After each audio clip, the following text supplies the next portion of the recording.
There are cases that break the law, and then there are cases that shatter the soul. They don't begin with sirens. They begin in the quiet, a mother's hand on a feverish forehead, a whisper in a hallway. A sentence so short it fits in a single breath, but is heavy enough to collapse an entire world. Late one evening, a mother rushed her disabled daughter to St. Michael's Regional Medical Center. The girl, born with cerebral palsy, had been sick for days. Unexplained chills, a temperature that spiked no matter how many cool cloths were applied. The mother expected a simple answer, an infection, dehydration, something with a prescription and a clear path back to normal. She did not expect the doctor to pull her aside, lower his voice to a register reserved for delivering irreversible news, and speak 6 words: "Your daughter is 14 weeks pregnant." The mother's name was Denise Holloway.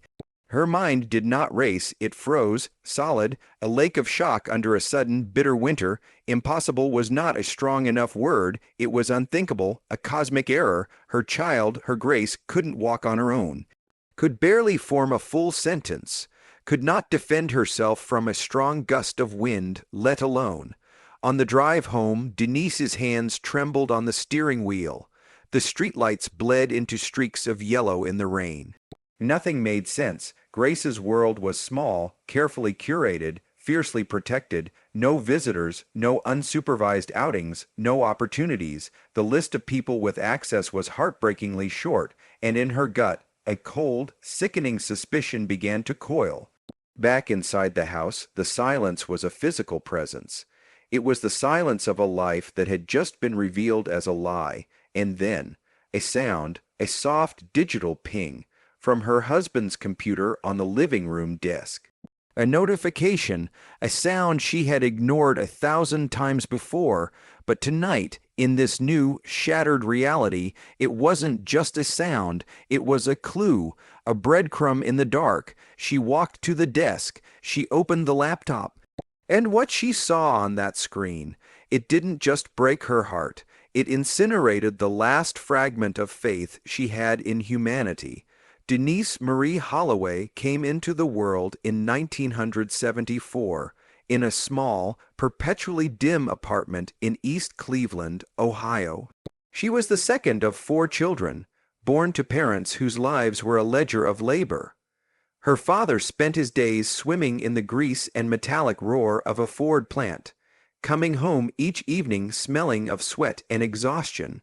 Her mother spent her days on her knees, scrubbing the floors of wealthy families in the suburbs, families whose children had bedrooms larger than Denise's entire apartment. From a young age, Denise understood the fundamental arithmetic of their existence. Survival was a subtraction problem.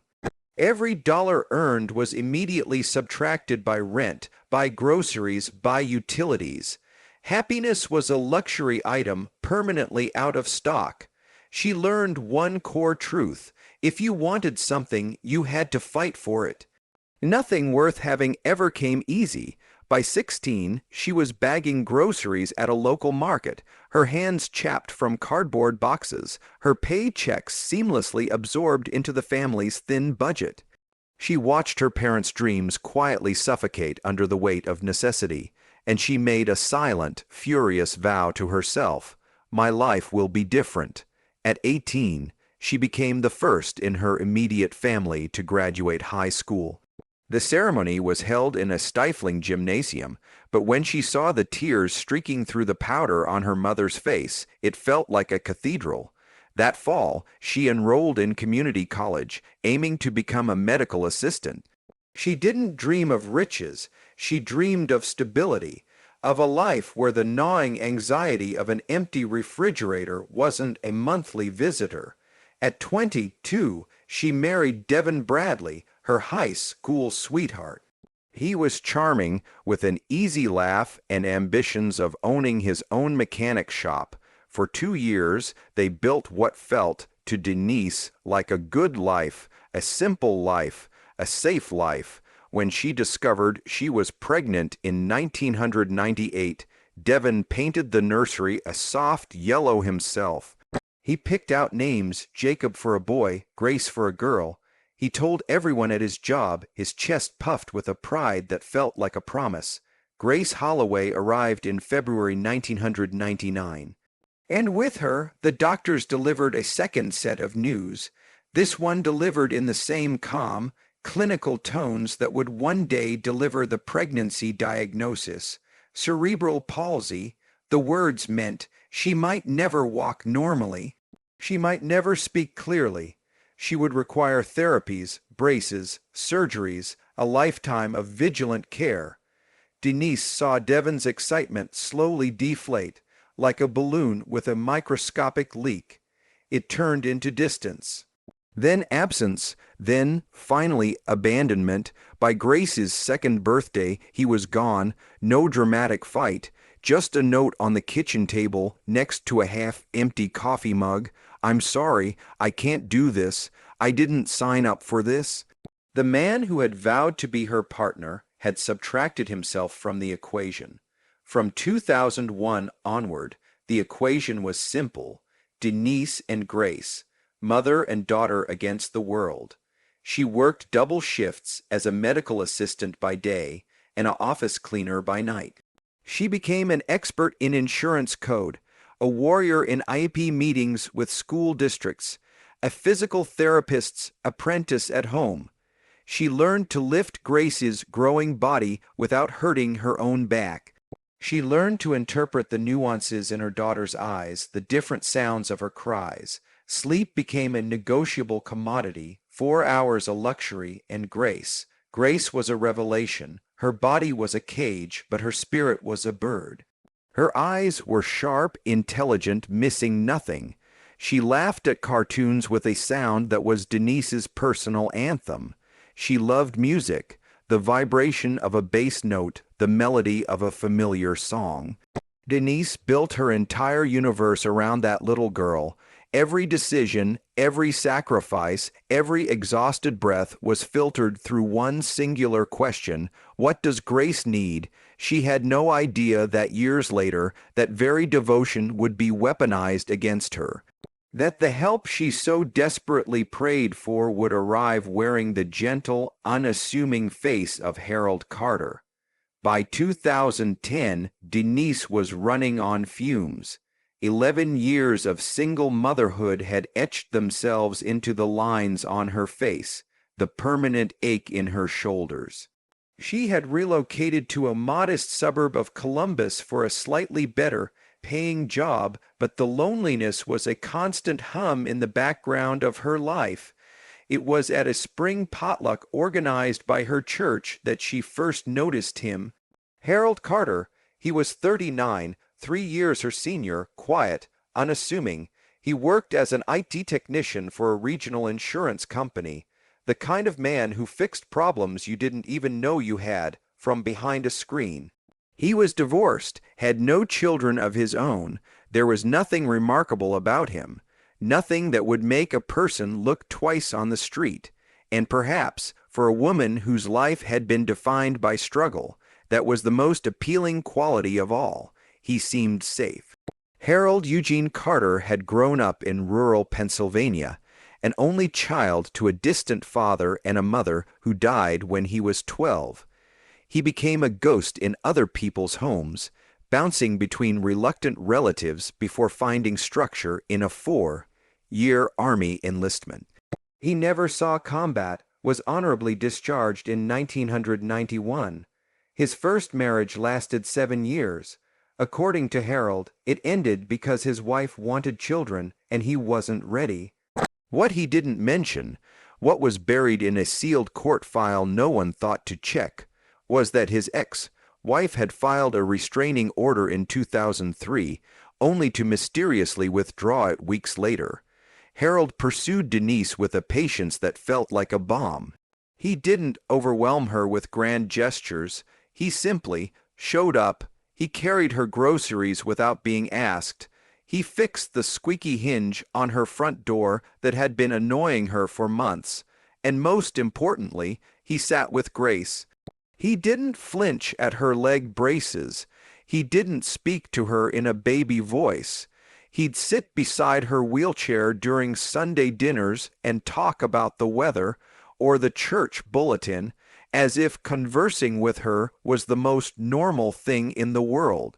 Most men run, Denise confessed to her younger sister Janet during a late-night phone call.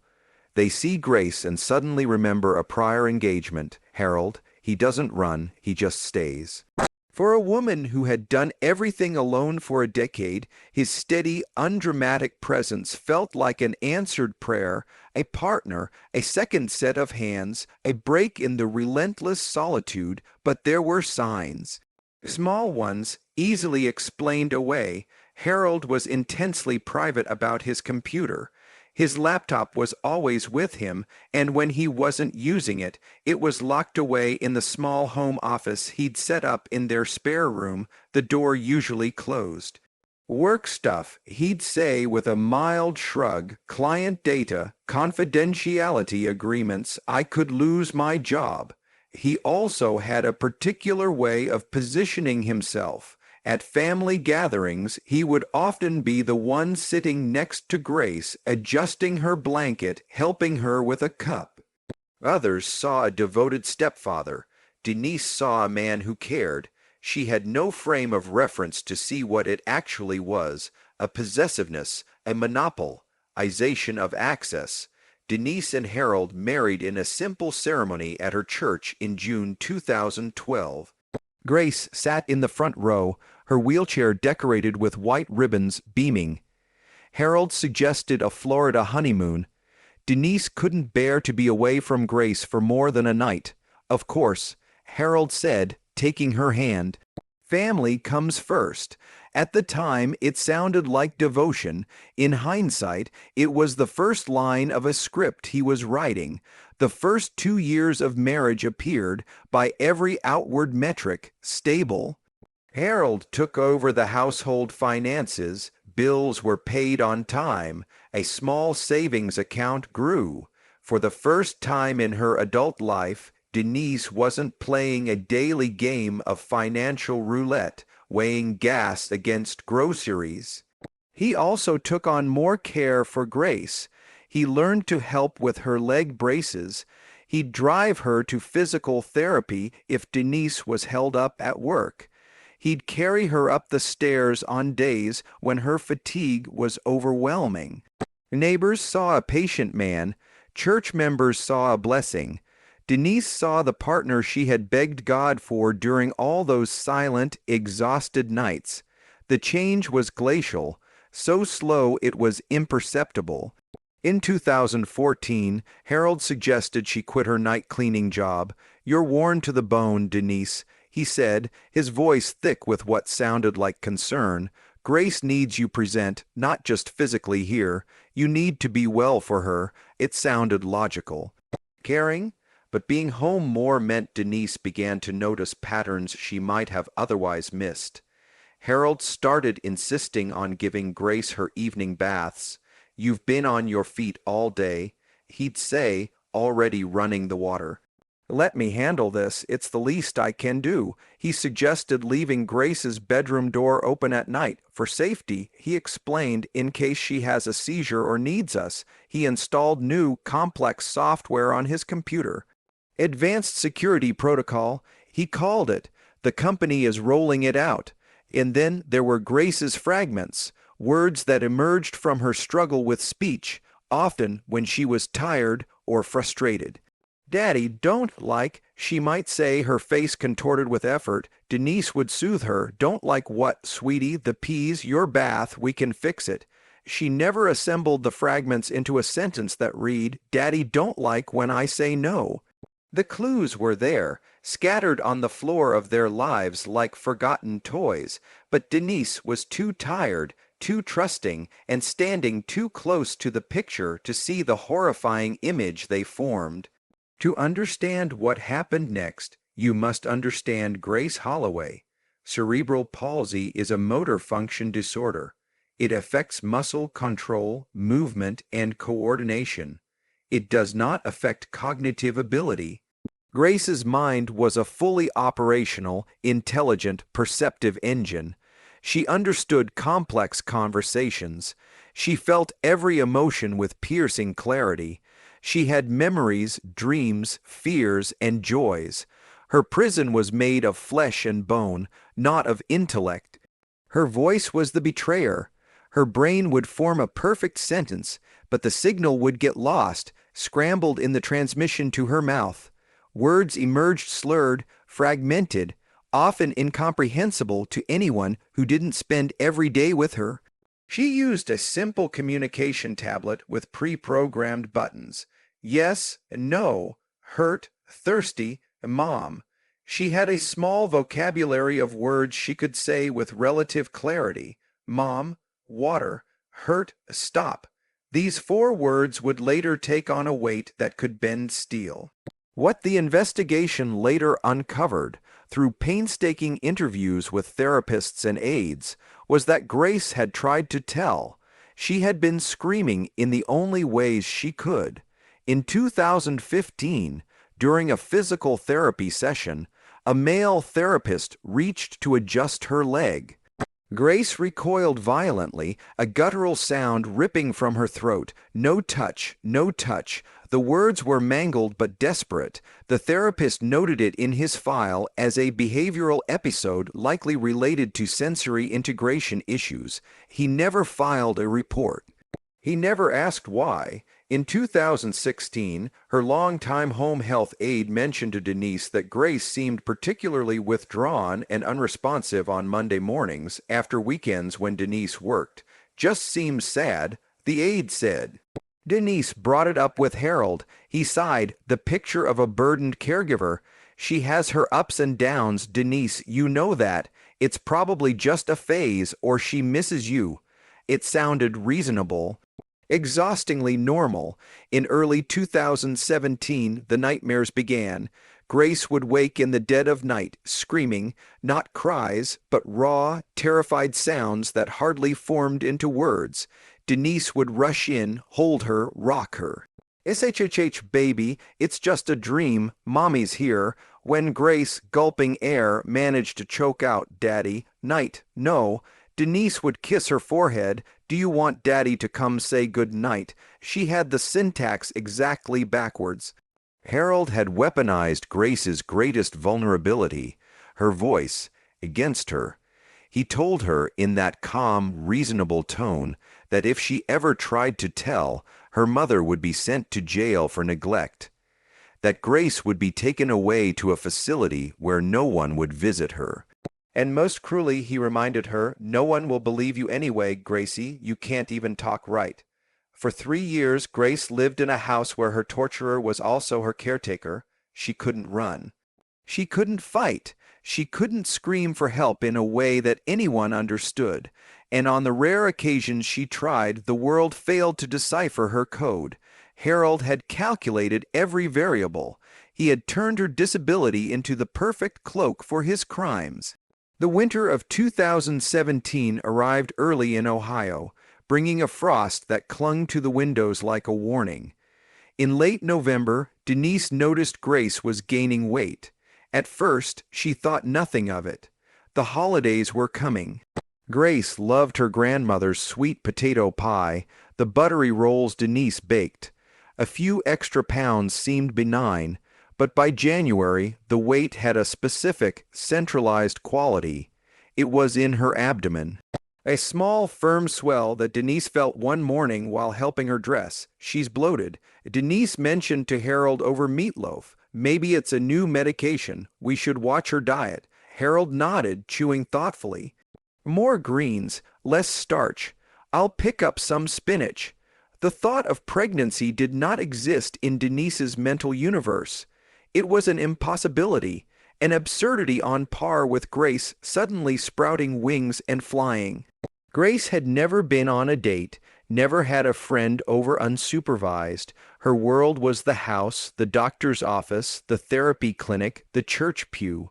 The list of suspects in Denise's mind was 0.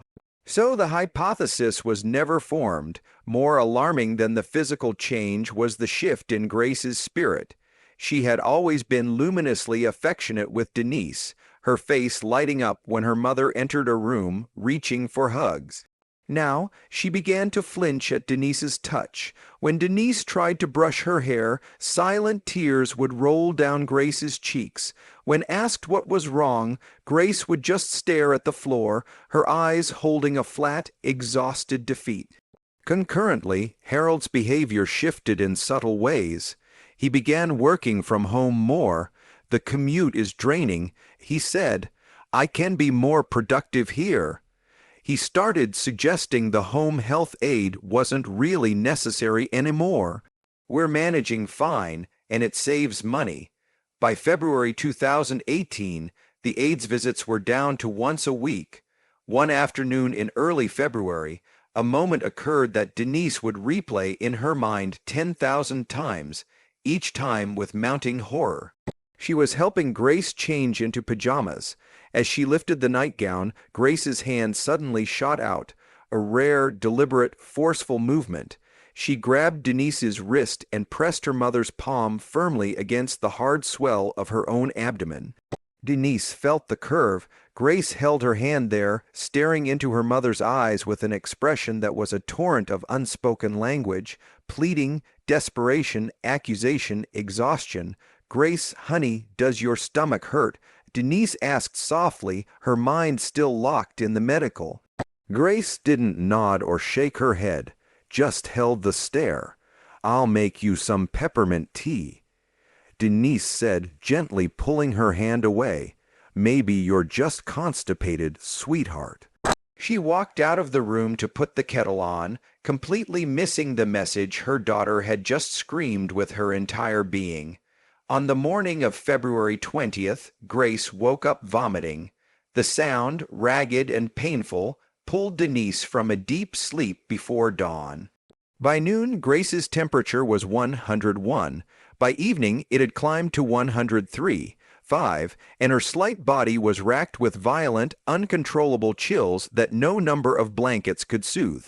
Denise moved through the familiar crisis routine: Tylenol, cool cloths, sips of water that wouldn't stay down. Nothing worked. Harold watched from the doorway of Grace's room. "It's probably that flu going around," he said, his voice casual. "Half my office is out. She'll likely bounce back by tomorrow." But at 9:00 p.m., Grace's body stiffened, then began to convulse in a way Denise had never witnessed. A primal switch flipped in Denise's brain. "I'm taking her to the hospital now." Harold offered to drive. Denise refused. She needed to be in the back seat, holding Grace's hand, feeling every tremor. "I'll wait here," Harold said, standing in the doorway as they left. "Call me as soon as you know something." At St. Michael's, the triage team took one look at Grace, a disabled patient with a high fever and seizures, and moved. It was a red alert scenario. Blood was drawn, urine collected, tests for infection for sepsis were run, and as per unwavering hospital protocol, for any female patient of childbearing age presenting with abdominal pain or fever, they ran a pregnancy test. Dr. Patricia Brennan, a woman with 20 years of emergency room experience, reviewed the results in her small office. The numbers were unambiguous. She took a deep, steadying breath, the kind you take before stepping into a storm, and went to find Denise Holloway. She found her in the harshly lit hallway, pacing like a caged animal. "Mrs. Holloway, I need to speak with you privately." Dr. Brennan's voice was low, controlled. "I need to ask you some questions about your daughter's personal life." Denise blinked. "Personal life? What does that mean? She's disabled. She can't." "Mrs. Holloway." Dr. Brennan interrupted, her tone gentle but unyielding. "Your daughter is pregnant.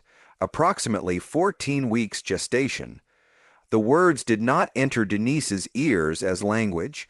They entered as a physical force, a sucker, punch to the soul. The fluorescent lights seemed to dim and pulse. Pregnant, the word echoed in the hollow, doubt chamber of her mind, and in the wake of that shock came a second, more terrible wave, cold, crystalline knowledge. This was not a consensual act. Grace could not consent. This was violence. This was rape. The doctor was speaking about timelines, about mandatory reporting to law enforcement, about needing to know who had access.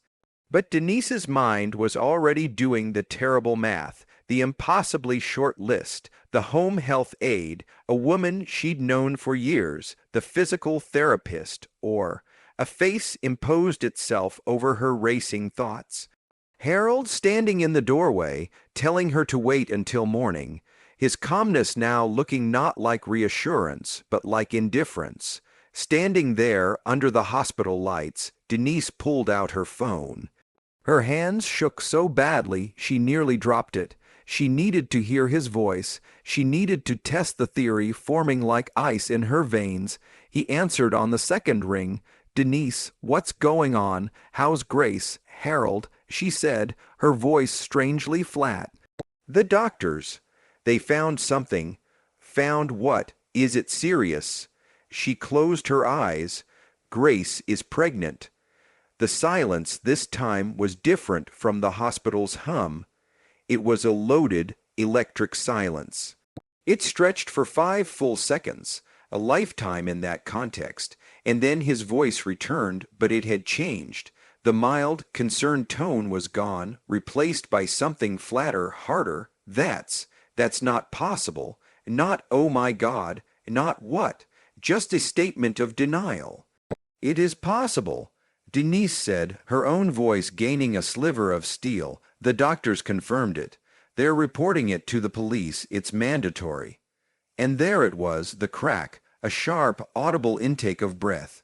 Then words tumbling out too fast. "The police, Denise, wait. Let's not be hasty. We need to think this through. Someone else must be involved. We need to figure this out ourselves before we bring strangers into our family business.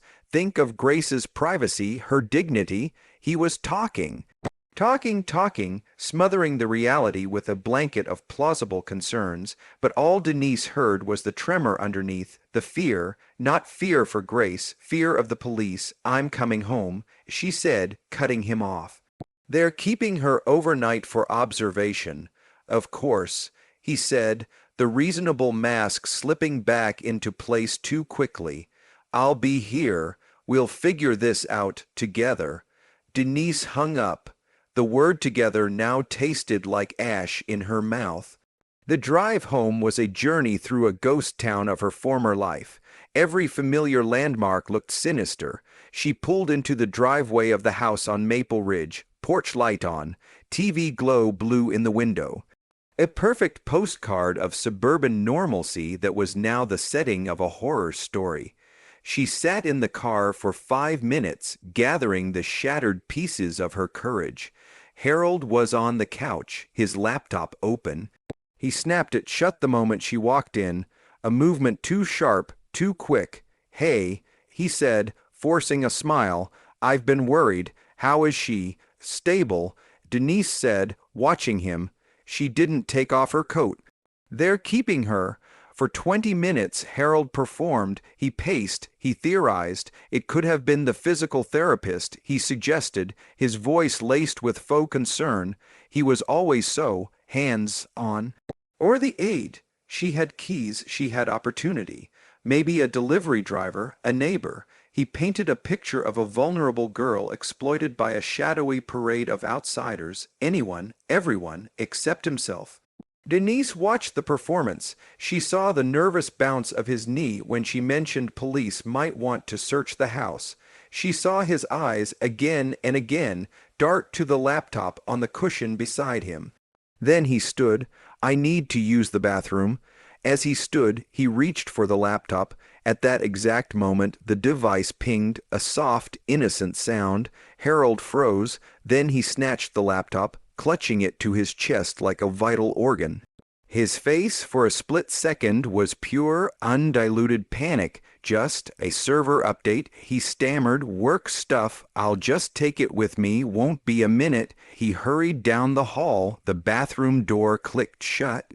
Denise didn't think. She moved. She sat on the couch in the spot still warm from his body. The laptop screen, neglected in his panic, had not gone to sleep. No password lock. A single notification glowed in the corner. Backup complete. 47 new files added to home archive. Her finger hovered over the touchpad. The air in the room felt too thick to breathe. She clicked. The notification led to a folder buried several layers deep in the system drive, labeled with an innocuous, technical name, System Logs Backup. Inside were subfolders, organized by year, 2015, 2016, 2017, 2018. Inside each, video files, dozens of them, labeled by date, the earliest, Nov 03 2015. Mauve the most recent, Feb 14, 2018. Mauve Valentine's Day, 6 days ago. A coldness seeped from the screen through her eyes and into her core. She clicked the most recent file, the video player opened, the scene was intimately, painfully familiar, Grace's bedroom, the pale pink walls Denise had painted, the shelf of stuffed animals, the medical bed. And then Harold walked into frame. He wasn't looking at the camera. He was looking at Grace, asleep in her bed. He sat on the edge. He reached out a hand and brushed her hair from her forehead, a gesture that, out of context, could look paternal.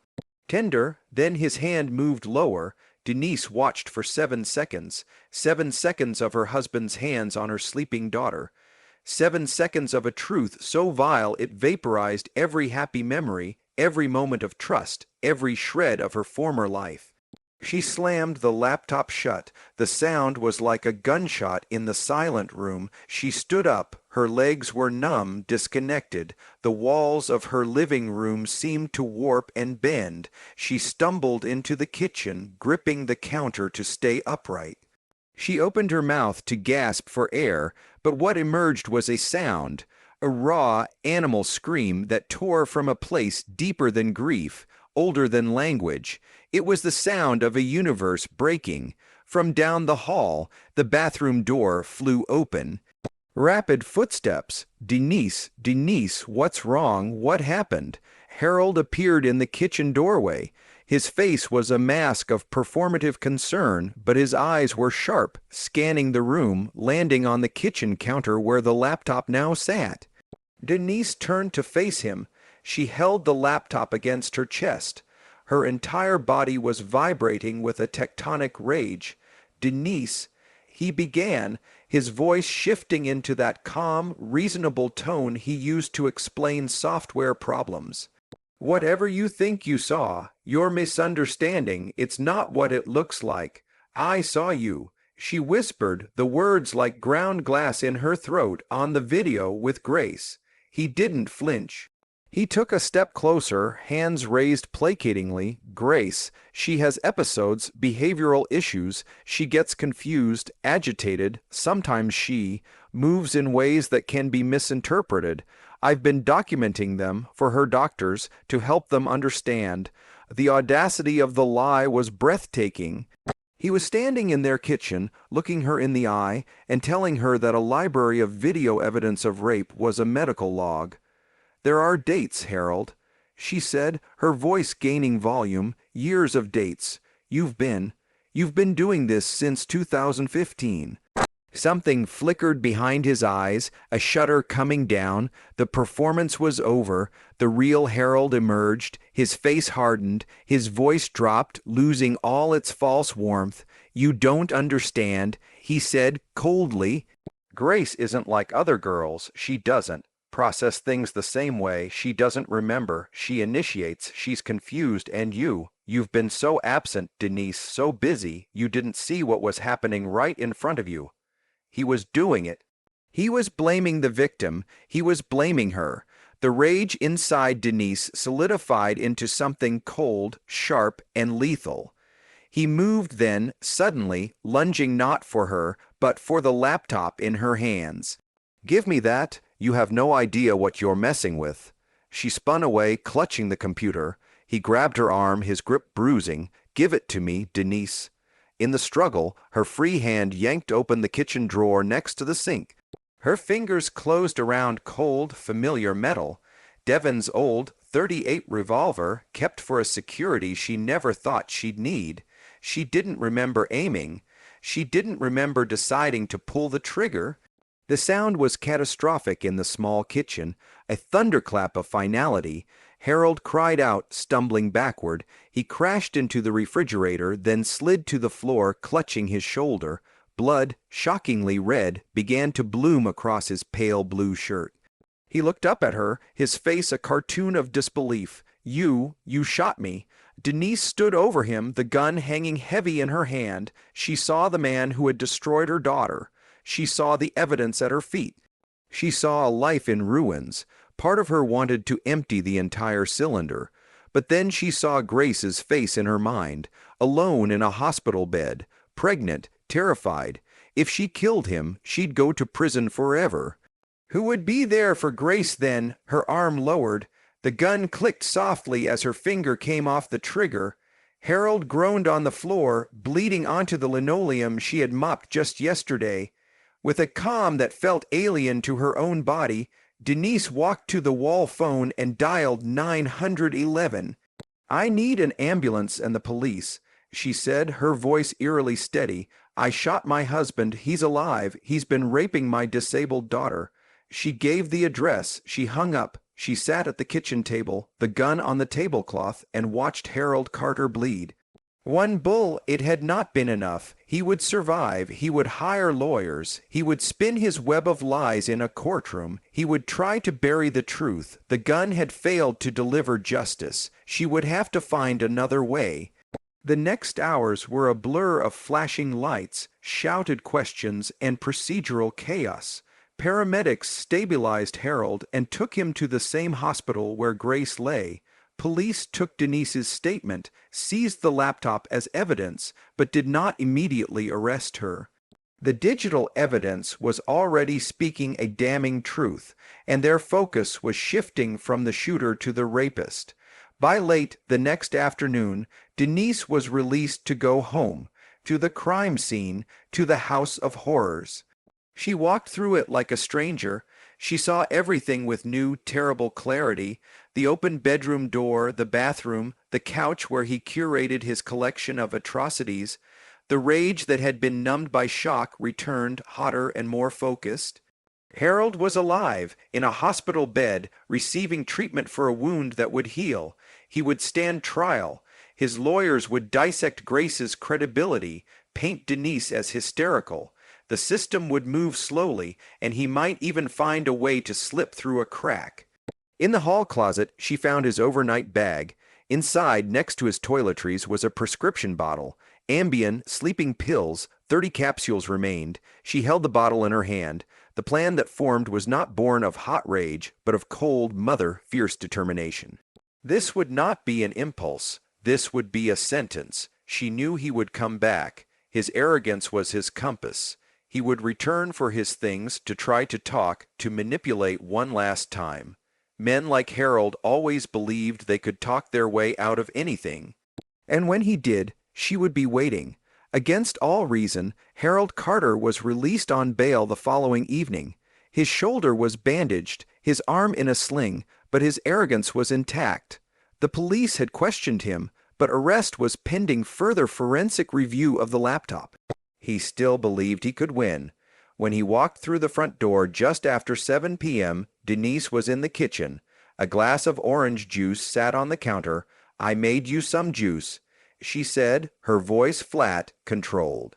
"You must be in pain." He eyed her warily, searching for the fury of 2 nights before. He saw only a drained, numb woman. He took the glass and drank it down. "Thank you," he said. "Now, can we talk about what happens next? We need a strategy. My lawyer says—" He didn't finish. Within 20 minutes, his words began to slur. He stumbled, collapsing onto the living room couch. His eyes fought to stay open. "Denise, what did you?" "I made sure you can't run," she said, standing over him.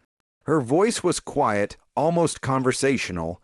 30 milligrams of your own Ambien, enough to keep you still, not enough to kill you. That would be too easy." His eyes widened in drugged terror as the paralysis took hold. He could see her, hear her, but could not move a muscle. She walked to the kitchen. He heard a drawer open. He heard the clean, metallic shink of a knife being pulled from the block. When she returned, the blade caught the lamplight. "Please." He managed to whisper a thread of sound. Denise leaned close, so close he could see the devastation in her eyes. "That's what Grace said." She whispered back, "Did you listen?" What happened next took about 15 minutes. It was methodical, surgical. She avoided major arteries, vital organs. The point was not death. The point was pain. The point was memory. The point was consequence. 11 separate wounds. A ledger of violence for every year of trust she had mistakenly placed in him. When it was over, Harold lay unconscious on the couch, bleeding from multiple wounds but still breathing shallowly. Denise dropped the knife. It clattered on the floor. She walked to the phone and dialed 911 for the second time in 48 hours. "I need an ambulance," she told the dispatcher, her voice eerily calm. "My husband hurt my daughter, and I just heard him. He's still alive. 4127 Maple Ridge Drive." Then she sat at the kitchen table in the exact same spot and waited for the sirens.